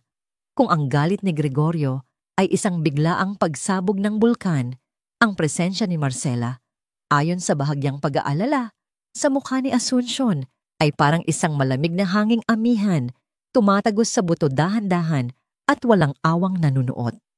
Si Ma'am Marcela po, sir, ay particular maingat na paliwanag ni Asuncion kay Eileen habang naghahanda sila ng merienda. Gusto niya lahat perpekto. Mula sa tupi ng table napkin hanggang sa tamang temperatura ng kanyang tsa. Si Gregorio naman ay kinausap si Eileen sa kanyang opisina bago dumating ang kapatid. Ang kapatid ko, matagal na siyang wala sa bansa. Baka hindi niya maintindihan kaagad ang sitwasyon dito. Sabi niya, halatang nahihirapang hanapin ang tamang mga salita. Hayaan mo na lang kung may masabi man siya. Ako ang bahala. Hindi lubos na naunawaan ni Eileen ang bigat ng kanilang mga babala hanggang sa bumukas ang pinto ng mansyon kinahapunan at pumasok si Marcela Villena. Para siyang isang karakter na lumabas mula sa isang glossy magazine. Siya ay nasa huling bahagi ng kanyang 30s, matangkad balingkinitan, at bawat hibla ng kanyang buhok ay nasa tamang lugar. Ang kanyang suot na damit ay simple, ngunit halatang mamahalin, at ang kanyang mga alahas ay kumikinang sa bawat kilos niya. Ngunit ang pinakakapansin-pansin sa lahat ay ang kanyang mga mata, matalas mapanuri at may bahid ng permanenteng pagkainis. Greg, ang kanyang boses, ay mayaman at malutong ngunit walang init. Niyakap niya ng mabilis ang kapatid. Ang traffic sa EDSA nakakabaliw pa rin pala. "Welcome back, Marce," sabi ni Gregorio pilit na ngumingiti. Bumaling ang tingin ni Marcela sa 3 bata na nag-aabang sa may hagdanan. "Oh, there you are, my little darlings," sabi niya lumalapit. "Zion, you look so big. Sky, my pretty girl. At ikaw, Eli, nagsasalita ka na ba ulit?" Ang tanong ay, binitiwan na parang isang kaswal na puna, ngunit tumama ito kay Eli na parang bato. Ang bata ay agad na napaurong sa likod ni Zion, ang munting kislap sa kanyang mga mata. Nakakabalik lang ay tila biglang nagdilim. Naramdaman ni Eileen ang pagbabago sa hangin. Lumabas siya mula sa kusina, dala ang isang bandehado ng juice. Doon sa kauna-unahang pagkakataon, nagtama ang kanilang mga mata. Tiningnan siya ni Marcela mula ulo hanggang paa. Ang simpleng blusa at pantalon ni Eileen, ang kanyang tsinelas, ang kanyang mukha na walang kolorete, isang bahagyang pagtaas ng kilay, ang tanging reaksyon ni Marcela. At sino naman ito? Tanong niya hindi kay Eileen, kundi kay Gregorio, na para bang si Eileen ay isang kasangkapan na bigla na lang sumulpot. Siya si Eileen Santos. Sagot ni Gregorio, ang yaya ng mga bata. Yaya ulit ni Marcela, ang salita ay tila may kakaibang lasa sa kanyang bibig. Hindi ba't isa siya sa mga katulong? Yaya at kasama nila. Kalmadong sagot ni Eileen, inilapag ang bandehado sa mesa. Ang kanyang boses ay magalang ngunit matatag. Interesting, sabi lang ni Marcela. Greg, maaari ba kitang makausap sa iyong opisina? Saglit lang. Sa opisina ang pinto ay nakasara. Ngunit ang mga boses ay sapat na malakas para marinig ang tensyon. Gregorio, ano ang nangyayari dito? Simula ni Marcela, isang yaya na mukhang galing sa kung saang probinsya. Bakit hindi ka kumuha mula sa isang professional agency? Anong sasabihin ng mga tao? Wala akong pakialam sa sasabihin ng mga tao. Marce, sagot ni Gregorio, bakas ang pagpipigil sa boses. Si Eileen, malaki ang naitulong niya sa mga bata, sa akin. Naitulong o sinamantala ang kahinaan mo? Ganti ni Marcela. Nakita ko kung paano kanya tingnan at nakita ko kung paano ka rin tumingin sa kanya. Huwag mo akong lokohin, Greg. Pagkatapos ni Marisa sa isang katulong kababagsak, huwag mong pagsalitaan si Eileen ng ganyan at huwag mong banggitin si Marisa. Bakit kahit? Dahil masakit pa rin. Siyempre masakit. Kaya nga dapat kang mag-ingat. Ang mga babaeng tulad niya mga ahasas yan. Aamuyin nila ang pera at desperasyon. Gagamitin nila ang mga bata para makuha ka. Hindi mo siya kilala. At ayoko siyang kilalanin. Ang sakin lang mag-ingat ka. Nandito ako para protektahan ka at ang mga pamangkin ko. At kung makita kong may ginagawa siyang hindi tama, ako mismo ang magpapalayas sa kanya. Ang mga sumunod na araw ay isang tahimik na digmaan. Si Marcela, sa kanyang perpektong paraan, ay sinubukang bawiin ang kontrol sa pamamahay. Pinupunan niya ang lahat ng ginagawa ni Eileen. Eileen, hindi ganyan ang tamang pag-aayos ng mga bulaklak. Masyadong magulo. Eileen, bakit mo hinahayaang maglaro sa putik? Si Ellie madudumihan lang siya. Eileen, dapat tinuturuan mo si Sky ng tamang table manners, hindi yung kinakamay ang pagkain. Tinitiis lahat ni Eileen ng may ngiti at pagpapasensya, alam na ang ugat ng lahat ng ito ay pag-aalala para sa pamilya. Ngunit ang mga bata, hindi nila ito naiintindihan. Ang nakikita lang nila ay ang kanilang tita Eileen, na laging pinapagalitan ng isang tiyahing halos hindi naman nila kilala. Ang pinakamatinding sagupaan ay nangyari sa isang hapunan, isang linggo matapos dumating si Marcela. Ipinilit ni Marcela na magkaroon sila ng isang proper family dinner kumpleto sa mga kubyertos na pilak at mga kandelabra. Ang mga bata ay hindi komportable. Si Eileen ay kumakain kasama nila sa mesa, isang bagay na lalong ikinainis ni Marcela. Sa gitna ng hapunan, habang nagkukwento si Eileen tungkol sa kanilang ginawa sa hardin, aksidenteng natabig ni Marcela ang kanyang kopitan ng red wine. Ang pulang likido ay tumapon hindi sa mamahaling tablecloth, kundi direkta sa puting blusa ni Eileen. Oh my goodness, I'm so clumsy. Sabi ni Marcela, ang kanyang tono ay puno ng pekeng pag-aalala. Ngunit ang kanyang mga mata ay may malamig na kislap ng tagumpay. Pasensya na, Eileen. Alam mo na ang mga mantyang ganyan mahirap tanggalin sa mga murang tela. Ang insulto ay malinaw at nakakahiya. Ang mga bata ay natigilan. Si Zion ay napakuyom ng kamao sa ilalim ng mesa. Si Sky ay napakagatlabi. Bago pa man makapagsalita si Eileen, isang boses ang bumasag sa tensyon. Tama na, mariing sabi ni Gregorio.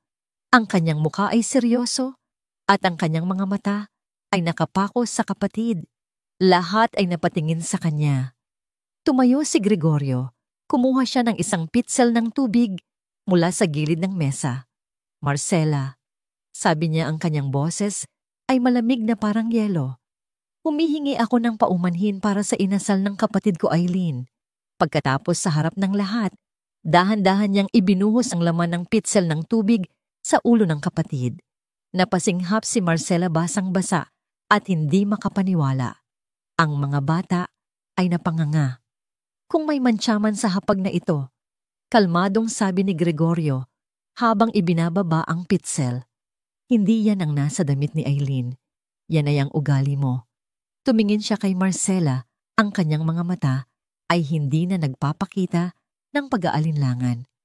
Tapos na ang pagiging biktima ko, Marce, at tapos na rin ang pagpapahintulot kong saktan mo ang mga taong mahalaga sa akin. Bumaling siya kay Eileen at sa mga bata. Halikayo, magpizza na lang tayo sa kusina. Iniwan nila si Marcela sa hapagkainan basang-basa na pahiya at sa kauna-unahang pagkakataon, natalo. Habang nakaupo siya roon, mag-isa sa gitna ng karangyaan na pagtanto niya na ang babaeng minamaliit niya ay hindi lang isang simpleng yaya. Isa itong puwersa na nagpabago hindi lang sa mga bata, kundi pati na rin sa kapatid niyang matagal nang nawala sa kadiliman. Ang laban ay hindi pa tapos, ngunit ang unang malaking dagok ay naibigay na. Ang insidente sa hapagkainan ay nag-iwan ng isang malinaw na linya sa buhangin. Sa isang panig ay si Gregorio ang mga bata at si Eileen. Sa kabila, nag-iisa si Marcela. Ang kanyang direktang pag-atake ay nabitigo, kaya't nagbago siya ng diskarte. Mula sa hayagang pang-iinsulto, lumipat siya sa mas mapanlinlang na paraan, ang lason ng pagdududa. Hindi na niya pinupuna si Eileen sa harap ng mga bata. Sa halip kinakausap niya si Gregorio nang sila lang dalawa karaniwan ay gabi na kapag ang mga bata ay tulog na. Ang kanyang mga salita ay tila mga binhi ng lason, maingat na itinatanim sa isipan ng kanyang kapatid. Greg, alam kong masaya ka ngayon. Sasabihin niya ang kanyang boses ay puno ng huwad na pagmamalasakit. Pero hindi ka ba nag-aalala? Masyado nang nakadepende sa kanya ang mga bata. Paano kung bigla siyang umalis? Paano kung humingi siya ng higit pa? Hindi mo pa siya lubusang kilala. Sa una, hindi ito pinapansin ni Gregorio. Ang tiwala niya kay Eileen ay buo pinatibay ng mga ngiti at tawa na ibinalik nito sa kanyang tahanan. Ngunit si Marcela ay matiyaga.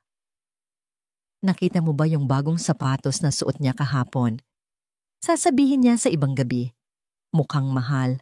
Siguro nagsisimula na siyang matutong gumastos ng pera mo. Hindi ko naman siya masisisi. Kung ako man ang galing sa hirap, siguro ganoon din ang gagawin ko. Ang mga salita, bagamat maliit, ay nagsimulang mag-iwan ng marka. Si Gregorio ay isang negosyante. Sanay siyang mag-analisa ng mga tao ng mga motibo ng mga panganib. Kahit gaano niya kamahal si Eileen, ang kanyang likas na pag-iingat na hinubog ng maraming taon sa isang mundong mapanlamang ay nagsimulang magising. Isang hapon, habang abala si Gregorio sa isang mahalagang conference call, narinig niya ang masayang boses ni Eileen at ng mga bata sa hardin. Sumilip siya sa bintana ng kanyang opisina. Nakita niya silang apat na nagtatanim puno ng putik, nagtatawanan. Isang ngamang ngiti ang sumilay sa kanyang labi. Pagkatapos lumabas si Asuncion at may iniabot na isang puting sobre kay Eileen. Nakita ni Gregorio kung paanong kinuha ito ni Eileen binuksan at ang kagalakan sa mukha nito habang tinitingnan ang laman. Itinago nito ang sobre sa kanyang bulsa at masayang niyakap ang mga bata. Walang kamalay-malay si Gregorio na ang sobreng iyon ay naglalaman ng dagdag na bonus na siya mismo ang nag-utos na ibigay isang pasasalamat para sa lahat ng nagawa ni Eileen. Ang nakita lang niya mula sa kanyang bintana ay ang larawan ng isang babaeng tuwang-tuwa sa pera. Ang mga salita ni Marcela ay biglang umalingaw-ngaw sa kanyang isipan. Aamuyin nila ang pera at desperasyon. Naramdaman niya ang isang kurot ng pagdududa, maliit ngunit matalim. Ipinilig niya ang kanyang ulo, pilit na iwinaksi ang isipan. Ngunit ang lason ay naitanim na. Kinagabihan ang tensyon sa pagitan ni Gregorio at Marcela ay sumabog. Nagtalo sila ng mas matindi kaysa dati. Nakikita mo ba, Greg, binubulag ka niya, sigaw ni Marcela. Isang araw, magigising ka na lang. Wala na ang kalahati ng yaman mo. At siya kasama ang anak niya ay nagpapakasaya na.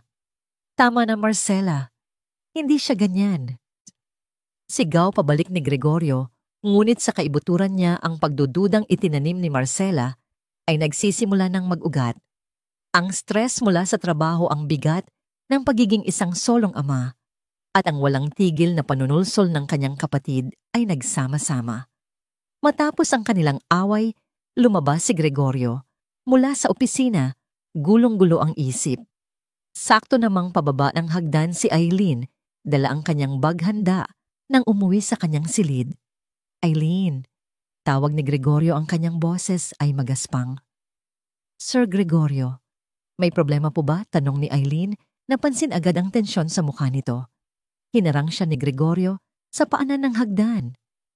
Natuwa ka ba sa natanggap mo kanina? Tanong niya, ang kanyang mga mata ay nanunuri. Opo. Malaking tulong po yun para sa pag-aaral ni Faye. Maraming salamat po ulit. Gaano kalaki putol ni Gregorio ang kanyang tono ay nagiging mas malamig. Natigilan si Eileen. Po. Ang halaga, gaano kalaki ang kailangan mo para manatili dito, para magpatuloy sa ginagawa mo. Ang mga salita ay tumama kay Eileen na parang yelo. Dahan-dahan niyang naintindihan ang paraan ng pagtingin niya, ang tono ng kanyang boses. Ito ay hindi isang tanong. Ito ay isang akusasyon. Ano po ang ibig ninyong sabihin? Nanginginig ang boses ni Eileen, isang masamang premonisyon ang gumapang sa kanyang dibdib. Simple lang ang tanong ko. Sabi ni Gregorio, ang kanyang sariling pagkalito, at galit ay ginawa siyang malupit. Lahat ng tao may presyo. Ano ang presyo mo? Magkano pa ang kailangan kong ibayad para sa pagmamahal na ipinapakita mo sa mga anak ko? Sabihin mo na, para matapos nanto. Kasi sa huli pera lang naman talaga ang habol mo, di ba? Katahimikan, ang mga salitang binitiwan niya ay nanatili sa hangin, nakakabingi at walang awa. Para kay Eileen, ang bawat salita ay isang punyal na bumaon ng malalim sa kanyang puso. Ang lahat ng kanyang sakripisyo, ang lahat ng kanyang tunay na pagmamahal sa mga bata, ang lahat ng kanyang pag-unawa sa sakit na dinanas ng lalaking ito, lahat ay binura at ginawang isang simpleng transaksyon. Ang sakit ay mabilis na napalitan ng isang bagay na mas matindi, isang dalisay na galit na nagmula sa nasaktang dignidad. Ang kanyang mga mata, na kanina'y puno ng pag-aalala, ay nagliyab. Ang kanyang mukha na laging malumanay ay tumigas. Itinaas niya ang kanyang kamay, isang malutong at malakas na sampal ang dumapo sa pisngi ni Gregorio Villena. Ang tunog ay umalingaw-ngaw sa malawak at tahimik na foyer. Maging si Eileen ay tila nagulat sa kanyang sariling ginawa. Nanginginig ang kanyang kamay. Natigilan si Gregorio. Ang hapdi sa kanyang pisngi ay walang-wala, kumpara sa gulat sa kanyang mga mata. Walang sino man sa buong buhay niya ang gumawa niyon sa kanya. Ang mga luha ay bumalong sa mga mata ni Eileen, mga luha ng sakit at pagkadismaya. Maaring mahirap lang ako, Ginoong Villena. Sabi niya, ang kanyang boses ay basag, ngunit puno ng isang bagong tuklas na lakas. Maaring kailangan ko ng pera para mabuhay, pero hindi ako mura. Ang pagmamahal ko sa mga anak ninyo hindi nabibili, at ang dignidad ko hinding-hindi ko ipagbibili. Tinalikuran niya si Gregorio na nakatayo pa ring tulala. Ang pulang marka ng kanyang kamay ay malinaw na bakas sa pisngi nito. Nagbibitiw na ako sa aking tungkulin, sabi ni Eileen, hindi na lumingon. Umakyat siya ng hagdan, bawat hakbang ay masakit.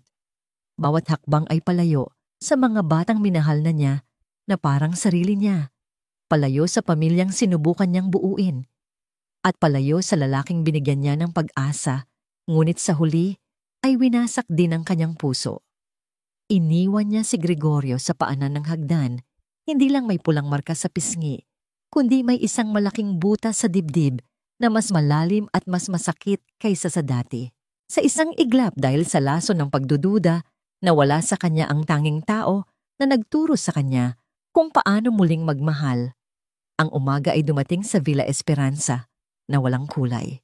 Ang karaniwang tunog ng mahinang tawanan mula sa kusina, ang amoy ng kape na inihahanda ni Eileen, ang mga yabag ng mga batang sabik na bumaba. Lahat ay nawala. Ang pumalit ay isang mabigat at nakakabinging katahimikan. Sina Zion Sky at Eli ang unang nakaramdam nito. Pagbaba nila, wala si Eileen. Si Asuncion ang naghahanda ng almusal, ang kanyang mukha ay malungkot at ang kanyang mga kilos ay mabagal. Nasaan po si Tita Eileen? Tanong ni Sky, ang boses ay puno ng pag-aalala. Nag-iwas ng tingin si Asuncion. Nagpahinga muna siya, iha. Ngunit hindi tanga ang mga bata. Naramdaman nila ang pagbabago sa hangin. Walang ganang kumain si Zion. Si Sky ay tutulog-tulog sa kanyang pagkain. At si Eli. Si Eli ay muling nakatingin sa kawalan, ang kanyang munting hardin ng herbs sa labas ng bintana ay tila hindi na niya nakikita. Nang pumasok si Gregorio sa silid kainan, ang katahimikan ay lalong naging mabigat. Ang pula sa kanyang pisngi ay bahagya na lang makita, ngunit ang bakas ng kahihiyan sa kanyang mga mata ay hindi maitatago. Tiningnan siya ng kanyang tatlong anak, hindi ng galit, kundi ng isang tahimik na tanong na hindi nila masambit. Anong ginawa mo? Hindi siya makatingin ng diretsyo. Kumain na kayo, sabi niya sa mahinang boses bago tumalikod at nagkulong sa kanyang opisina. Sa loob ng kanyang opisina, hindi siya makapagtrabaho. Ang mga numero sa kanyang computer screen ay lumalabo. Ang mga tawag mula sa kanyang sekretarya ay hindi niya pinapansin. Ang tanging naririnig niya ay ang alingawngaw ng sampal na yon at ang mas masakit na alingawngaw ng mga salita ni Eileen, "Hindi ako mura." Sa kabilang banda, si Marcela ay pumasok sa silid kainan na may ngiti ng tagumpay. "Good morning, everyone. Isn't it a lovely day?" Ngunit walang sumagot. Tiningnan lang siya ng tatlong bata ng malamig na tingin bago sabay-sabay na tumayo at umalis sa mesa. "Saan kayo pupunta? Hindi pa kayo tapos?" Tawag niya. "Wala kaming gana."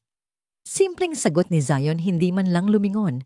Naiwang mag-isa si Marcela sa malaking hapagkainan. Ang kanyang tagumpay ay naging abo sa kanyang bibig.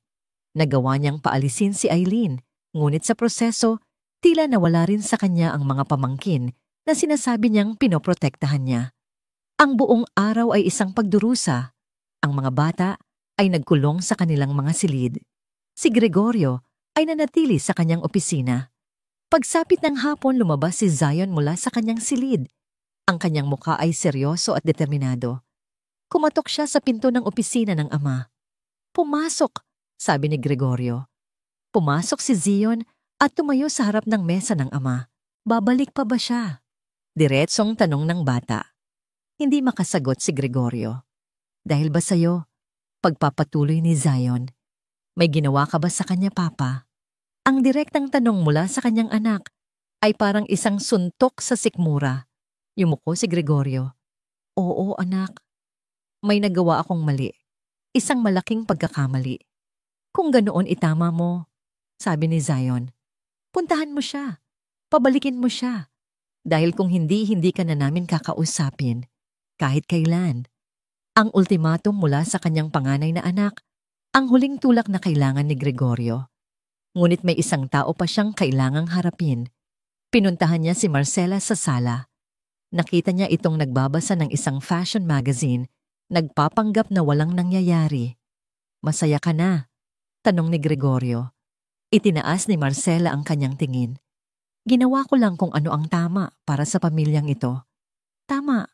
Mapait na tumawa si Gregorio. "Tingnan mo ang paligid mo, Marce. Tingnan mo ang ginawa mo. Nawasak mo na naman ang pamilyang ito. Pero sa pagkakataong ito, hindi mo na ako maisisisi. Ikaw, ang lason mo." "Gregorio." "Aalis na ako," sabi ni Gregorio. "Pupuntahan ko siya. At habang wala ako, pag-isipan mo sana kung ano talaga ang mas mahalaga sa'yo, ang sasabihin ng ibang tao o ang kaligayahan ng sarili mong pamilya." Umalis si Gregorio. Walang driver. Walang bodyguard. Siya lang at ang kanyang sasakyan.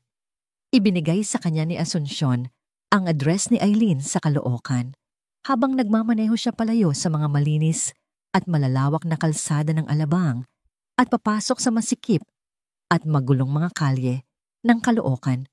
Tila naglalakbay din siya sa ibang mundo. Ang bawat gusali, ang bawat nagtitinda sa bangketa, ang bawat batang naglalaro sa kalye ay isang sampal sa kanyang muka. Ito ang mundo ni Eileen. Ito ang mundong handa nitong iwan araw-araw para lang alagaan ang kanyang mga anak. Ito ang buhay na tinawaran niya ng presyo. Nang matagpuan niya ang maliit na apartment building, halos hindi siya makapaniwala. Kinailangan niyang maglakad sa isang makipot na eskinita para marating ito. Nang kumatok siya sa pinto, isang magandang dalagita ang nagbukas. Ang mga mata nito ay katulad ng kay Eileen. Sino po sila? Tanong ni Faye. Ang kanyang boses ay may pag-iingat. Ako si Gregorio Villena, sagot niya. Nandyan ba ang nanay mo?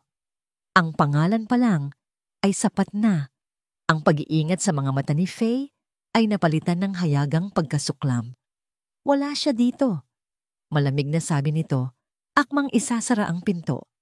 Teka, miss, pakiusap. Pigil ni Gregorio. Kailangan ko siyang makausap. Napakahalaga. Para ano? Para saktan niyo ulit siya. Matapang na sagot ni Faye. Umuwi si mama kagabi na umiiyak. Sa buong buhay ko, ngayon ko lang siya nakitang ganoon. Kung ano man ang ginawa niyo sa kanya, hindi ko kayo mapapatawad. Ang mga salita ng dalagita ay isa na namang sampal. Ngunit sa pagkakataong ito, tinanggap niya ito. Alam ko, mahinang sabi ni Gregorio. At tama ka, karapatan mong magalit. Pero kailangan kong humingi ng tawad sa kanya at sa'yo. Natigilan si Faye sa hindi inaasahang pag-amin. Ang nanay mo. Pagpapatuloy ni Gregorio ang kanyang boses ay puno ng pagsisisi. Ang nanay mo ang pinakamabuting taong nakilala ko. Binalik niya ang mga anak ko sa akin. Sinimulan niyang buuin ang pamilya ko. At ako, dahil sa sarili kong kahangalan at takot, sinira ko ang lahat. Tumingin siya ng diretso sa mga mata ni Faye. Hindi ako aalis dito hanggat hindi ko siya nakakausap. Sakto namang may dumating. Si Eileen may dalang isang supot ng mga gulay mula sa palengke. Natigilan siya nang makita si Gregorio na nakatayo sa labas ng kanilang pinto, kausap ang kanyang anak. Ang kanilang mga mata ay nagtagpo. Sa isang iglap ang lahat ng sakit, galit at pagmamahal ay bumalik. Ma, sabi ni Faith tumakbo papalapit sa ina. Gregorio, anong ginagawa mo dito? Tanong ni Eileen, ang kanyang boses ay nanginginig. Kailangan kitang makausap, Eileen. Pakiusap, sabi ni Gregorio. Huminga ng malalim si Eileen. Tumingin siya sa anak pagkatapos ay kay Gregorio. Pumasok ka, sabi niya. Sa loob ng kanilang maliit at simpleng sala, umupo si Gregorio. Ang bawat sulok ay kabaligtaran ng kanyang mansyon. Maliit ngunit malinis. Luma ngunit alaga. Puno ng init at pagmamahal. Tumayo si Eileen sa kanyang harap na kahalukip-kip. Eileen, simula ni Gregorio ang kanyang boses ay halos pabulong. Walang salita ang makakapagpaliwanag kung gaano ako nagsisisi sa mga sinabi ko kagabi. Ako ay isang hangal, isang duwag. Hinayaan kong kainin ng pagdududa at ng laso ng iba ang puso ko. Tumayo siya at lumapit. Ang totoo, Eileen, natakot ako. Natakot ako sa nararamdaman ko para sa'yo. Matagal na panahon na mula noong may naramdaman akong ganito. At imbes na harapin, sinira ko. Nasaktan mo ako, Gregorio. Sobra. Sabi ni Eileen, ang mga luha ay muling namumuo. Alam ko. At habang buhay kong pagsisisihan yun, sabi ni Gregorio. Pero heto ako ngayon, humihingi ng tawad at nakikiusap. Hindi bilang amo mo. Huminga siya ng malalim. Eileen, kailangan kita. Hindi lang ng mga anak ko. Ako, kailangan kita. Ang pag-amin na binitiwan sa gitna ng kanyang munting sala ay mas malakas at mas makahulugan kaysa sa kahit anong mamahaling regalo. Bumalik ka pakiusap, sabi ni Gregorio. Hindi bilang yaya, kundi bilang ikaw, bilang Aileen. At hayaan mo akong ipakita sa'yo. Hayaan mo akong patunayan na karapat-dapat ako sa'yo. Sa isang sulok tahimik na nakikinig si Faye. Sa unang pagkakataon nakita niya ang lalaking ito, hindi bilang isang mayamang amo, kundi bilang isang taong nasasaktan at nagsisisi tulad ng kahit sino. Tumingin si Aileen kay Faye na para bang humihingi ng permiso. Dahan-dahang tumango si Faye, isang maliit na senyas ng pag-unawa. Bumaling si Aileen kay Gregorio. Ang kanyang puso ay naguguluhan. Ang sakit ay naroon pa rin. Ngunit sa ilalim nito, ang pagmamahal na sinubukan niyang itanggi ay tumitibok pa rin ng malakas. Babalik ako, mahinang sabi niya. Pero sa isang kondisyon, kahit ano, mabilis na sagot ni Gregorio. Mula ngayon, sabi ni Aileen, tinitingnan siya ng diretso sa mata. Wala nang mga lihim, wala nang pagdududa.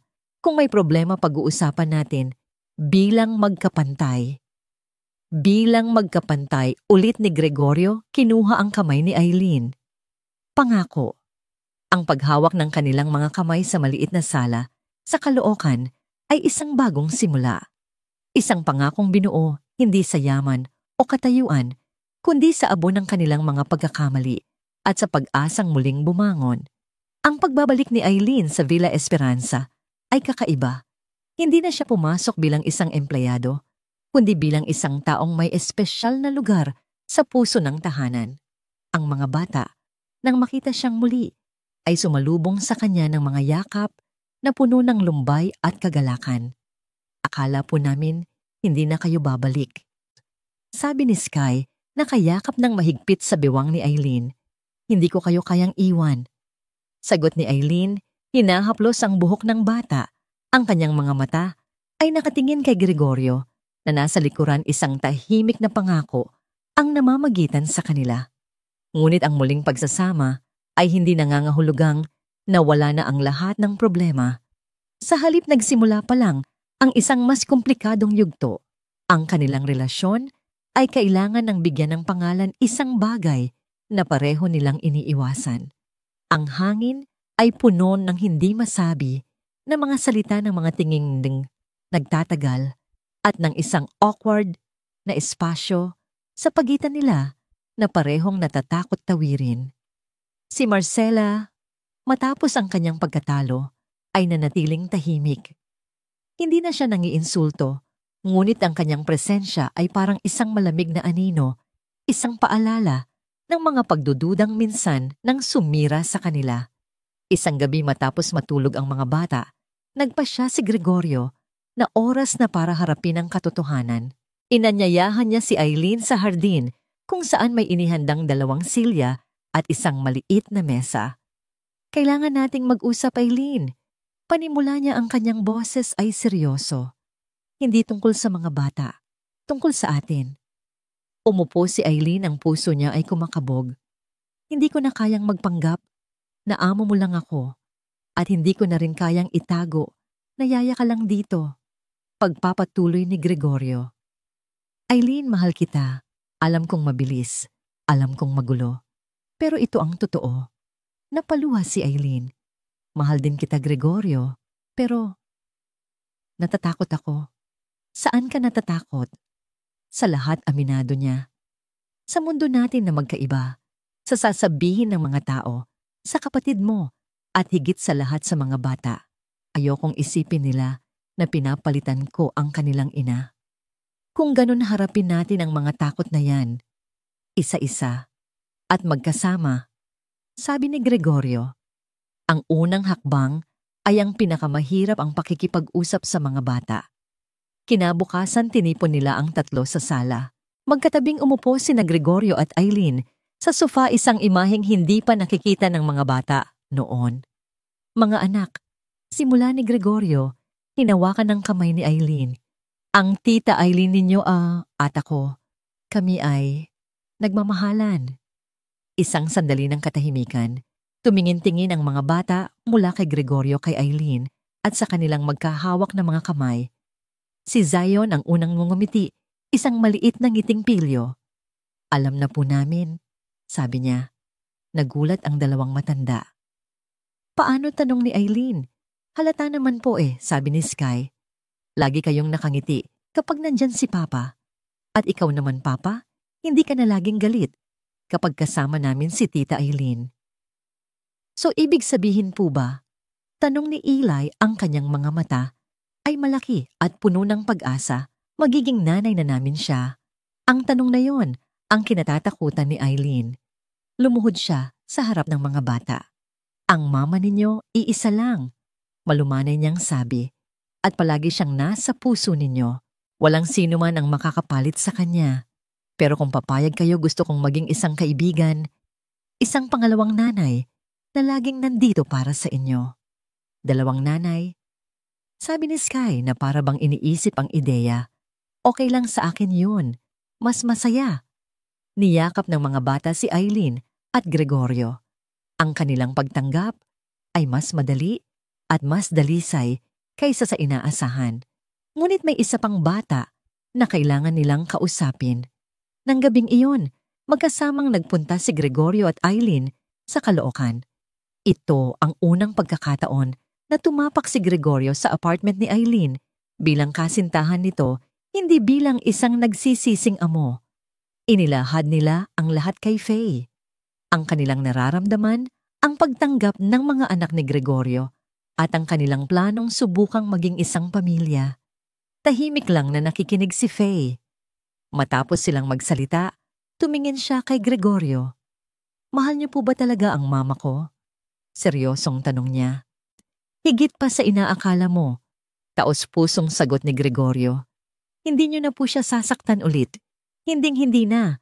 Pangako iyan. Tumingin si Faye sa kanyang ina. Nakita niya ang isang bagong kislap sa mga mata nito. Isang kislap na matagal nang nawala mula noong mamatay ang kanyang ama.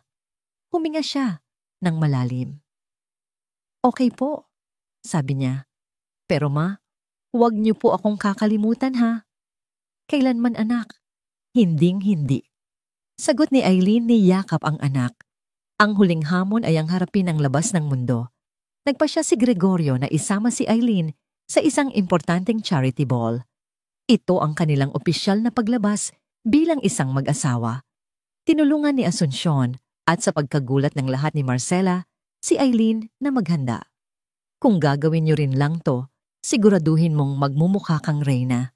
Sabi ni Marcela, hindi nang may pangiinsulto, kundi nang may pahiwatig ng pagsuko habang inaayos ang isang eleganteng kwintas sa leeg ni Eileen. Tila sa wakas ay natanggap na niya na ang kaligayahan ng kanyang kapatid ay mas mahalaga kaysa sa opinyon ng lipunan. Sa charity ball, lahat ng mata ay nasa kanila. Ang mga bulungan ay parang mga bubuyog. Hindi ba't yan yung yaya ng mga anak niya? Grabe, ang bilis naman niyang makahanap ng kapalit ni Marisa. Sigurado pera lang ang habol ng babaeng yan. Naramdaman ni Eileen ang bawat tingin na rinig, ang bawat bulong. Ang kanyang mga kamay ay nanlalamig, ngunit hinawakan ni Gregorio ang kanyang kamay ng mahigpit. Hayaan mo sila, bulong nito. Lumapit sa kanila ang isang matabang ginang na kilala sa pagiging tsismosa ng alta sosyedad, si Remedios. Gregorio darling, hindi mo man lang kami ipapakilala sa iyong, kasama. Ngumiti si Gregorio. Of course, Remedios. Inakbayan niya si Eileen. Everyone, I'd like you to meet Eileen Santos, the woman I love and my future wife. Isang kolektibong paghinga ang maririnig sa paligid. Ang anunsyo ay direkta matapang at walang paligoy-ligoy. Ipinakita ni Gregorio sa lahat na wala siyang pakialam sa kanilang sasabihin. Hinawakan niya ang kamay ni Eileen at dinala sa gitna ng dance floor. Habang nagsasayaw sila, tanging sila lang ang nakikita ng isa't isa. Ang mga bulungan ay unti-unting humina. Sigurado ka na ba talaga dito? Tanong ni Eileen, nakatingin sa mga mata ni Gregorio. Kailanman ay hindi pa ako naging ganito kasigurado sa buong buhay ko. Sagot ni Gregorio. Dahan-dahan niyang inilapit ang kanyang mukha at hinalikan si Eileen, isang halik na nagpapatunay sa lahat na ang kanilang pag-ibig bagamat nagsimula sa isang hindi pangkaraniwang paraan ay totoo. Mula sa isang mesa sa di kalayuan, pinanood sila ni Marcela. Isang maliit at totoong nangiti ang sumilay sa kanyang labi. Nang pauwi na sila, habang nasa loob ng sasakyan, may kinuha si Gregorio mula sa kanyang bulsa. Hindi ito singsing, isa itong susi. Ano to? Tanong ni Eileen. Susi yan ng isang bahay sa Tagaytay. Paliwanag ni Gregorio. Doon ako unang nag-propose kay Marisa. Matagal ko nang gustong ibenta, pero ngayon naisip ko, gusto kong bumuo ng isang bagong alaala doon. Kasama ka. Ang alok ay mas makahulugan kaysa sa kahit anong mamahaling alahas. Ito ay isang paanyaya na hindi lang maging bahagi ng kanyang hinaharap, kundi pati na rin na tulungan siyang gamutin ang kanyang nakaraan. Ang biyahe patungong Tagaytay ay tahimik. Hindi ito ang katahimikan ng kalungkutan na dati bumabalot sa kanila, kundi isang katahimikang puno ng pag-asa at bahagyang kaba. Ang bahay na pag-aari ni Gregorio ay nakatayo sa isang tagong bahagi ng lungsod na papaligiran ng matatayog na puno ng pino at may malawak na tanawin ng lawa ng Taal. Ito ay maganda ngunit para kay Gregorio, ang bawat sulok nito ay isang alaala ng nakaraan. Sigurado ka ba dito, Gregorio? Mahinang tanong ni Eileen habang nakatayo sila sa balkonahe, ang malamig na hangin ay yumayakap sa kanila. Oo, sagot ni Gregorio. Hinawakan ng kanyang kamay. Para makapagsimula ng bago, kailangan ko munang magpaalam ng maayos sa luma. Hindi sila nag-usap tungkol sa kasal o sa singsing, sa halip ginugol nila ang buong araw sa pag-uusap. Nagkwento si Gregorio tungkol kay Marisa, hindi na may sakit at pait, kundi may pagmamahal at galang. Ikinuwento niya ang kanilang mga pangarap, ang kanilang mga tawanan. Si Eileen ay nakinig hindi bilang isang karibal, kundi bilang isang kaibigan na nakikiramay sa sakit ng taong mahal niya. Ito ang kailangan ni Gregorio, ang mailabas ang lahat, ang bigyan ng boses ang kanyang kalungkutan sa isang taong hindi siya huhusgahan. At habang ang araw ay lumulubog sa likod ng bulkan, isang pakiramdam ng kapayapaan ang bumalot sa kanya, isang kapayapaang matagal na niyang hindi naramdaman. Nang gabing iyon sa ilalim ng kalangitang puno ng bituin, muling inilabas ni Gregorio ang susi. Hindi na to susi ng nakaraan, Eileen, sabi niya. Gusto kong maging susi ito ng ating kinabukasan. At doon sa lugar kung saan minsan siyang nangako ng habambuhay na pag-ibig sa iba, lumuhod siya sa harap ni Eileen.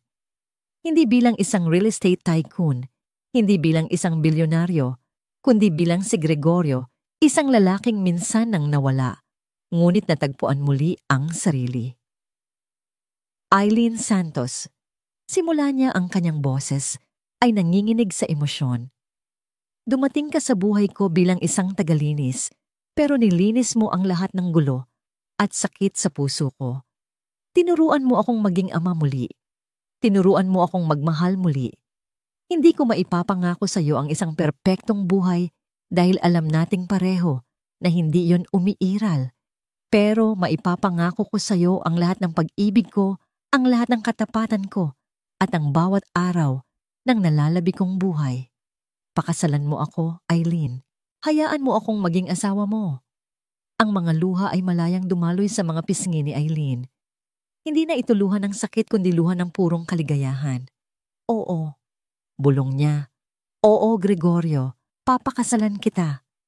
Ang kasal ay ginanap makalipas ang ilang buwan sa huling bahagi ng tag-araw bago magsimula ang pasukan. Ito ay simple malayo sa karangyaan na inaasahan ng marami.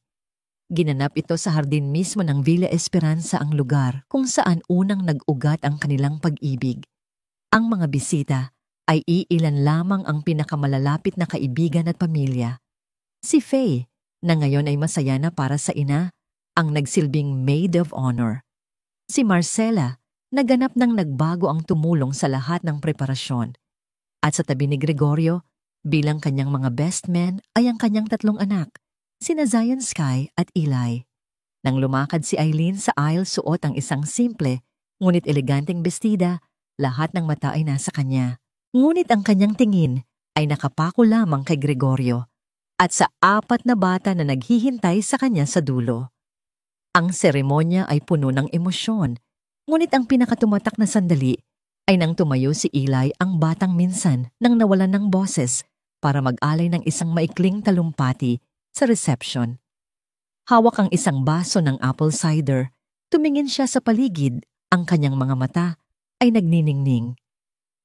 Dati po ang bahay namin ay malungkot. Simula niya ang kanyang boses ay malinaw at matatag. Akala po namin hindi na kami sasaya ulit. Tapos dumating si Mama Eileen. Tumingin siya kay Eileen na lumuluha. Hindi niya po pinalitan ng aming unang mama. Sa halip ginawa niyang mas malaki ang aming puso para magkasya silang dalawa. Tumingin siya sa mga tao. Sabi po nila, may mga pamilyang isinilang, pero ang pamilya po namin binuo. Binuo mula sa mga basag na piraso. At ngayon, buo na po kami. Walang tuyong mata sa mga panauhin. Niyakap ni Gregorio at Eileen ang kanilang mga anak, isang grupo ng 7 taong pinagbuklod ng tadhana, sakit at higit sa lahat pag-ibig. Ang huling eksena ay hindi sa araw ng kasal. Ito ay ilang buwan pagkatapos, sa isang ordinaryong gabi ng Sabado. Ang malawak na sala ng Villa Esperanza ay hindi na malamig at tahimik. Ito ay puno ng buhay. Si Gregorio at Zion ay magkatabing naglalaro ng video games, parehong seryoso, ngunit may mga ngiti sa labi. Sa isang sulok, tinuturuan ni Faye si Sky na tumugtog ng gitara. Sa sahig, si Eileen at Eli ay nagbubuo ng isang malaking puzzle, habang si Marcela ay nagbabasa sa isang silya. Paminsan-minsan ay nakangiting sumusulyap sa kanila. Pumasok si Asuncion, dala ang isang bandehado ng mainit na tsokolate. Tumigil siya saglit sa may pintuan, pinagmamasdan ng eksena. Napangiti siya. Ang dating museo ng kalungkutan ay isa na ngayong tunay na tahanan. Lumapit si Eileen kay Gregorio, na pansamantalang iniwan ng laro. Niyakap niya ito mula sa likuran. Sino ang mag-aakala?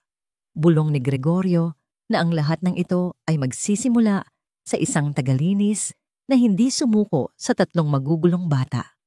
At sino ang mag-aakala? Sagot ni Eileen, ipinatong ang kanyang baba sa balikat nito, na sa paglilinis ng isang bahay matatagpuan ko pala ang sarili kong tahanan. Tumingin sila sa kanilang pamilya, isang halo-halong pamilya ng dugo at ng puso. Hindi ito perpekto. Mayroon pa ring mga araw ng hindi pagkakaunawaan. May mga anino pa rin ng nakaraan na paminsan-minsan ay bumibisita. Ngunit ngayon, alam na nila kung paano harapin ang mga ito nang magkakasama. Ang Villa Esperanza, ang bahay ng pag-asa, ay sa wakas ay naging karapat-dapat sa kanyang pangalan. Dahil sa isang simpleng babae na nagdala hindi lang ng panlinis, kundi ng pag-unawa, pasensya at pagmamahal, ang bukang liwayway ay sa wakas ay sumikat sa mga pusong matagal nang nabalot ng dilim.